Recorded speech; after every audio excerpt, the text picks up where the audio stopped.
আসসালামু আলাইকুম, সবাই কেমন আছেন? আশা করি সবাই ভালো আছেন।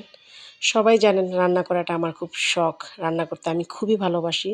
সেটা হোক নিজের বাসায় বা মায়ের বাসায় অথবা শ্বশুর বাসায়।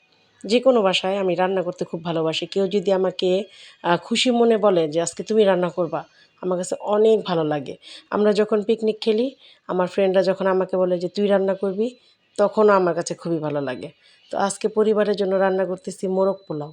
তো মোরগ পোলাওটা রান্না করার জন্য আমি সর্বপ্রথম আ যেটা হচ্ছে সোনালী মুরগি, সেই মুরগিটাকে আমি ভালো করে কষিয়ে আলাদা করে নিয়েছি। আর অন্যদিকে আমি চালটাকে ভালো করে ধুয়ে এটাকে ছাঁকনিতে রেখে দেবো কিছুক্ষণের জন্য।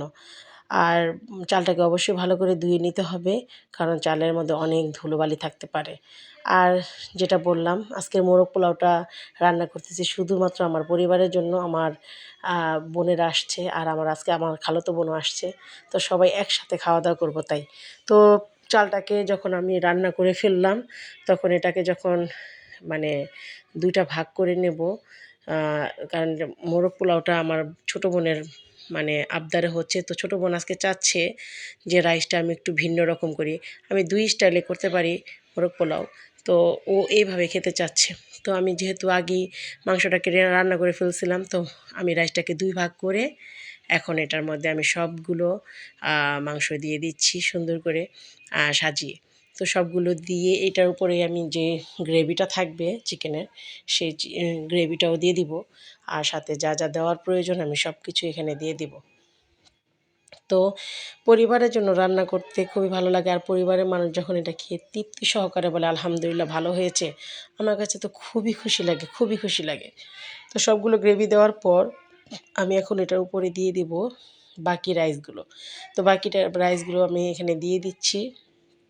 আর এটাকে আমি দমে রেখে দেবো প্রায় ২০ থেকে ২৫ মিনিটের মতো। দমে রেখে দেওয়ার সময় আমি এটার উপরে একটু জর্দা রং দিয়ে দিলাম, আর এই তো রেখে দিলাম। আর আরেক দিকে আমি কাবাবটা ভেজে নিচ্ছি। আর কাবাবটা যেহেতু সব কিছু রেডি করাই ছিল, তো ভাজতে আর সময় লাগেনি। আলহামদুলিল্লাহ সুন্দর, আপনি আপনার মন মতন কালার করে ভেজে নেবেন। তো যাই হোক, রান্না করা শেষ, এখন খাওয়ার পালা। সবগুলো আইটেম আমি গুছিয়ে নিয়েছি আগে থেকেই। আর এইদিকে আমি মোরগ পোলাওটা একটু নাড়া দিয়ে দিচ্ছি। আর আমার ছোটো বোনের ইচ্ছা ছিল এরকম সাদা সাদা থাকবে, তাই এটাকে পুরোটা আমি মেশাবো না, যতটুকু প্রয়োজন আমি ততটুকুই মিশিয়ে নিলাম। আলহামদুলিল্লাহ ফ্লেভারটা এত সুন্দর আসতেছিল, কি আর বলবো। আর একদম গরম গরম ধোয়া ওঠা মোরগ পোলাও খেতে খুবই সুস্বাদু।